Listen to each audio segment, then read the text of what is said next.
નમસ્કાર. વિજયનગર હાઈસ્કૂલ ધોરણ 12 physics chapter number 3 એના દાખલા જોઈશું આપણે.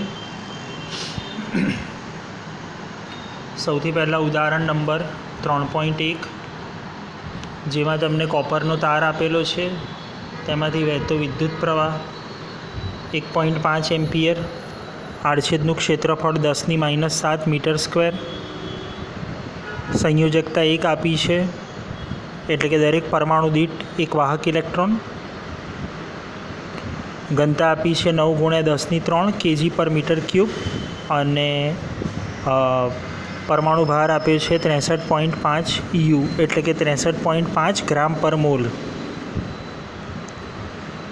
આપણી જોડે સૂત્ર છે I = AVDNE AIE.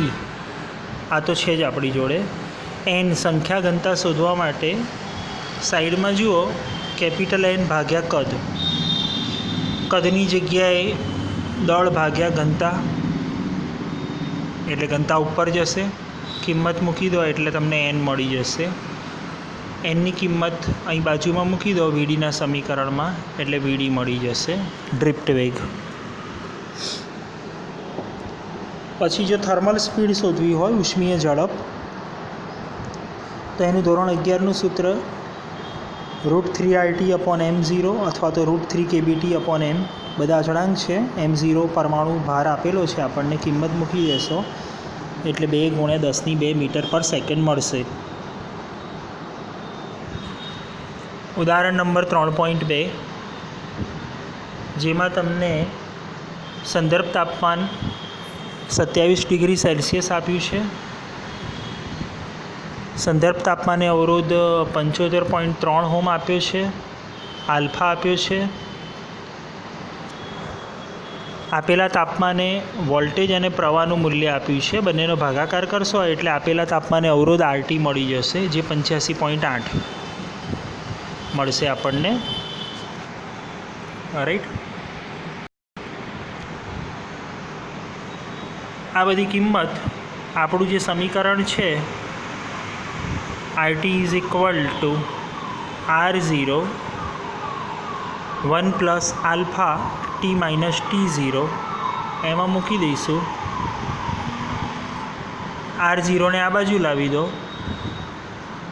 સાદુરૂપ આપો, આલ્ફાની કિંમત મૂકો, 1ને આ બાજુ લઈને બાદબાકી કરી દો એટલે T - T0 મળશે, જે 818 ડિગ્રી સેલ્સિયસ છે. એટલે T = 818 + T0 એટલે 27, એટલે 845 ડિગ્રી સેલ્સિયસ જવાબ મળશે.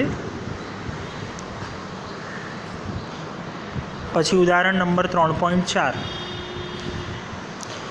જેમાં તમને બરફના તાપમાને અવરોધ આપ્યો છે 5 ઓહ્મ.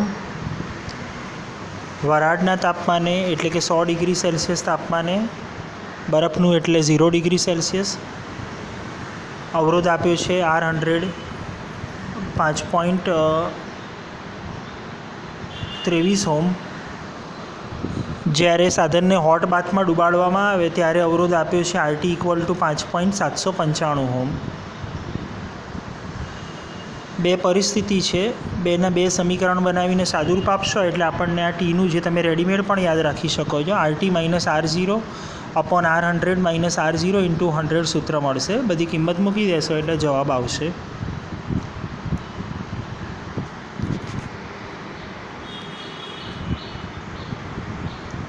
પછી આગળ નવો દાખલો, ઉદાહરણ નંબર 3.5, એમાં તમને બે અવરોધો આપેલા છે 4 ઓહ્મના સમાંતરમાં. એની સાથે શ્રેણીમાં 1 ઓહ્મનો અવરોધ, વળી પાછો 12 ઓહ્મ અને 6 ઓહ્મના બે અવરોધો સમાંતર જોડેલા છે. 1 ઓહ્મનો આંતરિક અવરોધ છે, 16 વોલ્ટની બેટરી છે. પહેલો પ્રશ્ન છે સમતુલ્ય અવરોધ શોધવાનો.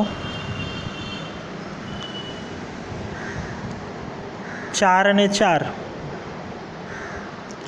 4 ઓહ્મ અને 4 ઓહ્મના સમાંતરનો સમતુલ્ય મળશે 2 ઓહ્મ, પ્લસ શ્રેણીમાં એટલે 1 ઓહ્મ, પાછું આ સમાંતર એટલે 12 × 6/12 + 6, આંતરિક અવરોધ 1 ઓહ્મ, એટલે કુલ અવરોધ મળશે 8 ઓહ્મ. પ્રવાહ શોધવું હોય તો I બરાબર V/R ઇક્વિવેલન્ટ, એટલે પ્રવાહ મળશે આપણને 2 એમ્પિયર. પછી એ અને બી બિંદુ વચ્ચેનો તમારે વિદ્યુત સ્થિતિમાનનો તફાવત શોધવાનો છે. બી અને સી વચ્ચેનો અને સી અને ડી વચ્ચેનો. એ અને બી વચ્ચે સમતુલ્ય અવરોધ આપણે જોયો 2 ઓહ્મ છે, એટલે VAB ઇક્વલ ટુ પ્રવાહ ગુણ્યા અવરોધ. પ્રવાહ 2 એમ્પિયર એટલે 2 ગુણ્યા 2 એટલે 4 વોલ્ટ. અહીં તો એક જ ઓહ્મ છે એટલે I ગુણ્યા 1 એટલે 2 વોલ્ટ.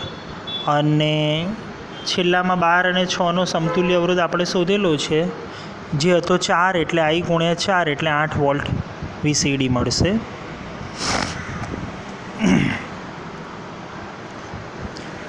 પછી ઉદાહરણ નંબર 3.6, જેમાં તમને એક સમઘન આપ્યું છે 12 તારોનું. દરેક તારનો અવરોધ આપ્યો છે તમને 1 ઓહ્મ અને દરેક શાખામાંથી વહેતો પ્રવાહ શોધવાનો છે. સૌ પ્રથમ તો પ્રવાહનું વિતરણ બતાવીશું. જો અહીંથી કુલ પ્રવાહ I જે 3 ભાગમાં વેચાશે સરખો એટલે I/3 I/3 I/3. પછી દરેક I/3 પાછો 2 ભાગમાં જાય છે. જુઓ, જેમ કે આ I/3 એ બિંદુએ લઈશ એટલે I/6 I/6. પછી H બિંદુએ જે I/3 છે એના પણ 2 ભાગ પડશે I/6 I/6. અહીંથી I/3ના પાછા 2 ભાગ I/6 I/6. I/6 બી બિંદુએ ભેગા થશે એટલે કુલ પ્રવાહ બહાર નીકળશે પાછો I/3. અહીં I/6 બે ભેગા થશે I/3. I/6 ભેગા થશે એટલે I/3. અહીંથી પાછો I/3 ભેગા થઈને કુલ પ્રવાહ I બહાર નીકળી જશે. હવે કિર્ચોફનો બીજો નિયમ લગાડીએ આપણે બંધ પરિપથમાં. A B C D E F G H A. એટલે જુઓ, દરેક તારનો અવરોધ અહીં લખ્યો નથી, દોર્યો નથી, પણ દરેક તારનો અવરોધ R છે. એટલે -I/ અહીંથી સ્ટાર્ટ કરું છું એ બિંદુથી, એટલે -I/6 × R. આપણી જવાની દિશા પ્રવાહની દિશા સમાન છે. પછી -I/3 × R. પછી અહીંથી બહાર નીકળી જાઓ એટલે સીધી બેટરી, એટલે +10. માઇનસ મળ્યો ને એટલે +10. અહીં પાછા આવો એટલે -I/3 × R. રાઈટ. કિર્ચોફનો બીજો નિયમ આપણે સૌથી બાહ્યતમ લૂપમાં લગાડ્યો. જો અહીં લખ્યો છે, આમાં દર્શાવ્યા પ્રમાણે લખેલો છે. આપણે જે વાત કરી એ પ્રમાણે સાદુરૂપ આપશો એટલે -5IR/6 = -10, એટલે 5IR/6 = 10. હવે તમારે જે 2 બિંદુઓ વચ્ચે સમતુલ્ય અવરોધ શોધવો છે, અહીં H અને C વચ્ચે શોધવો છે. તો ધારો કે H અને C વચ્ચેનો સમતુલ્ય અવરોધ R ઇક્વિવેલન્ટ, એનું બેટરી સાથે જોડાણ બતાવો 10 વોલ્ટ, એટલે I × R ઇક્વિવેલન્ટ = 10. બંનેની સરખામણી કરો એટલે 5IR/6 = IR ઇક્વિવેલન્ટ, એટલે R ઇક્વિવેલન્ટ મળશે તમને 5/6 ઓહ્મ.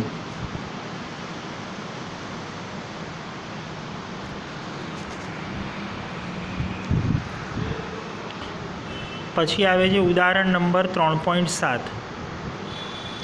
એમાં જુઓ, તમને એક પરિપથ દર્શાવેલો છે જેમાં બેટરી અવરોધો દર્શાવેલા છે. પ્રવાહનું વિતરણ કેવી રીતે છે એ જોઈએ આપણે. નામ આપેલા છે દરેક બિંદુના.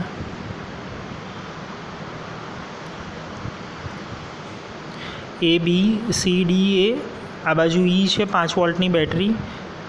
અહીં મોટી બેટરીમાંથી પ્રવાહ નીકાળ્યો આપણે I1, અહીંથી જુઓ એ બિંદુથી બે ભાગમાં વેચાશે I2 એટલે અહીં બાકીનો I1 માઇનસ I2. અચ્છા, I2 જશે બી બિંદુએ, અહીંથી આવશે I3, બંને ભેગા થઈને અહીં 2 ઓહ્મમાંથી જશે I2 પ્લસ I3 સી બિંદુ સુધી. સી બિંદુએ પાછો અહીં I1 જતો રહેશે એટલે આપણો જે કુલ પ્રવાહ હતો I2 પ્લસ I3 એમાંથી હવે આગળ નીકળશે I2 plus I3 minus I1. અચ્છા, આ I1 માઇનસ I2 અહીં ભેગો થયો આની સાથે એટલે અહીં સરવાળો કર્યો એટલે સાદુરૂપ આપશો એટલે I3 જ મળશે. જેટલો ગયો એટલો જ પાછો મળી જશે આપણને. હવે એક લગાડો તમે ADCAમાં કિર્ચોફનો બીજો નિયમ. એટલે અહીંથી ADCA તમને દેખાય છે, આ ADCA એમાં કિર્ચોફનો બીજો નિયમ લગાડશો એટલે -4, આપણી જવાની દિશા પ્રવાહની દિશા સેમ છે એટલે -4 I1 માઇનસ I2, આ પાછો સામે આવ્યો એટલે +2 I2 plus I3 minus I1 -1 into I1 minus મળ્યો એટલે +10 = 0. સાદુરૂપ આપો, ચિહ્નો બદલી નાખ્યા એટલે સમીકરણ નંબર 1 મળ્યું આપણને. હવે જુઓ ફરીથી કિર્ચોફનો નિયમ લગાડો ABCAમાં. ABCA તો -4 I2, પ્રવાહની દિશા આપણી દિશા સરખી છે, પાછી સરખી એટલે -2 I2 plus I3 -1 into I1 +10 = 0. સાદુરૂપ આપો, ચિહ્નો બદલો એટલે સમીકરણ નંબર 2. 3 ચલ છે એટલે ઓછામાં ઓછા 3 લૂપ લેવા પડશે એટલે પાછો ત્રીજો લૂપ લઈએ. ત્રીજો લૂપ થશે BCDEB. એમાં કિર્ચોફનો નિયમ લગાડું એટલે અહીંથી જુઓ -2 I2 પ્લસ I3, પછી -2 I2 plus I3 minus I1, પછી અહીં અવરોધ નથી એટલે પ્રવાહનો મતલબ નથી એટલે ખાલી બેટરી જોઈએ આપણે તો માઇનસ મળ્યો એટલે +5 = 0. સાદુરૂપ આપો એટલે સમીકરણ નંબર 3 મળશે મિત્રો. હવે આપણી જોડે 3 સમીકરણ 1, 2, 3 એનો ઉપયોગ કરીએ, લોપની રીત વડે સાદુરૂપ આપીએ અને જવાબ મેળવીએ. પહેલાં મેં સમીકરણ 1 અને 2ને સિમ્પલી સરવાળામાં મૂકી દીધા એટલે તમે જોઈ શકો છો કે અહીં 6 I2 અને 2 I3 ઉડી જશે, સીધો I1 મળી જશે. I1ની કિંમત સમીકરણ 2માં મૂકીને નવું સમીકરણ બનાવો એને સમીકરણ 4 કહી દો. પછી સમીકરણ 3માં I1ની કિંમત મૂકી દો અને નવું સમીકરણ બન્યું એને 5 કહી દો. 4 અને 5 વચ્ચે લોપની રીત કરશો એટલે I2 મળી જશે અને એ જ રીતે તમે I3 પણ શોધી શકો. આ રીતે આપણને એકવાર I1 I2 I3 મળી જશે એટલે બાકીના બધા શાખામાં વહેતો પ્રવાહ આપણે આકૃતિમાં જે પ્રમાણે ડિસ્ટ્રીબ્યુશન બતાવ્યું છે એ પ્રમાણે દરેકે દરેક પ્રવાહ આપણને મળી જશે. પછી આવે છે ઉદાહરણ નંબર 3.7, ખૂબ અગત્યનો છે. એમાં તમને જુઓ વિસ્ટન બ્રિજ બતાવ્યો છે, બિંદુઓ તમને આકૃતિમાં દેખાય છે ABCD. અહીં બેટરી અવરોધો 100 ઓહ્મ, 60 ઓહ્મ, ગેલોનોમીટરનો અવરોધ 15 ઓહ્મ, રાઈટ. હવે જુઓ અહીંથી નીકળ્યો કુલ પ્રવાહ I જે બે ભાગમાં વેચાયો I1 I2. અહીંથી I1માંથી અહીં ગયો IG એટલે અહીં બાકી રહેશે I1 માઇનસ IG. ગેલોનોમીટરમાંથી પસાર થતા પ્રવાહને આપણે IG નામ આપ્યું છે. I2 અને IG ભેગા થશે એટલે અહીં I2 plus IG, I1 minus IG અને આ I2 પ્લસ IGનો સરવાળો કરશો એટલે I1 પ્લસ I2 એટલે કે કુલ પ્રવાહ I આપણને પાછો મળી જશે. ઓકે, હવે આપણે કિર્ચોફનો નિયમ લગાડીએ તો સૌ પ્રથમ ABDAમાં કિર્ચોફનો નિયમ લગાડીએ. તો -100I1 -15IG, સેમ દિશા છે એટલે માઇનસ આ સામે આવે છે એટલે +60I2 = 0. સાદુરૂપ આપીશું એટલે બધાને મેં 5 વડે ભાગી નાખ્યા. રાઈટ. એ જ રીતે હવે BCDB એટલે આમાં કિર્ચોફનો નિયમ લગાડો. અહીંથી નીકળો તો તમને મળશે -10I1 -IG, સામે મળે છે એટલે +5I2 + IG, આ પણ સામે મળે છે એટલે +15IG. રાઈટ. એટલે આ સમીકરણ મળ્યું. સાદુરૂપ આપો એટલે આપણને બીજું સમીકરણ મળશે. ઓકે. 3 ચલ છે એટલે આપણે 3 સમીકરણ તો લેવા જ પડશે, એટલે 3 લૂપ લેવા પડશે. એટલે એક આ લૂપ લઈ લો, ADCEA, એટલે -60I2 +5I2 + IG +10 = 0. સાદુરૂપ આપો, બધાને 5 વડે ભાગી દો એટલે 13I2 + IG = 2. IGને સૂત્રનો કરતાં બનાવશો એટલે IG = 2 - 13I2.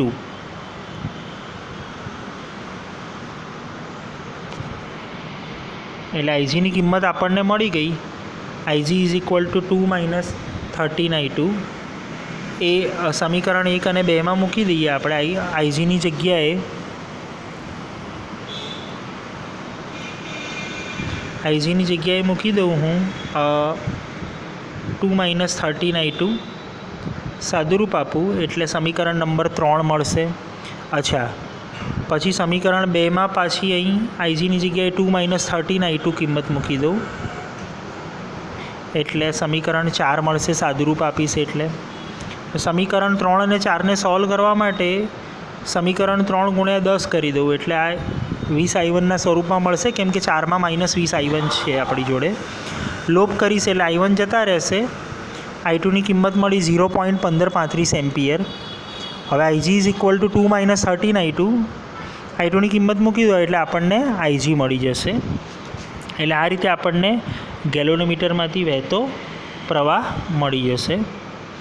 રાઈટ. આ વિસ્ટન બ્રિજનો જે દાખલો છે ખૂબ જ અગત્યનો છે. આવો સેમ દાખલો સ્વાધ્યાયમાં 3.9 છે જે તમે હોમવર્કમાં જાતે કરી શકો. રાઈટ. તો અહીં ચેપ્ટર 3ના આ ઉદાહરણના દાખલા હતા. નેક્સ્ટ ટાઈમ આપણે સ્વાધ્યાયના થોડાક અગત્યના દાખલાઓ જોઈશું. સહેલા દાખલાઓ તમને હોમવર્કમાં આપવામાં આવશે.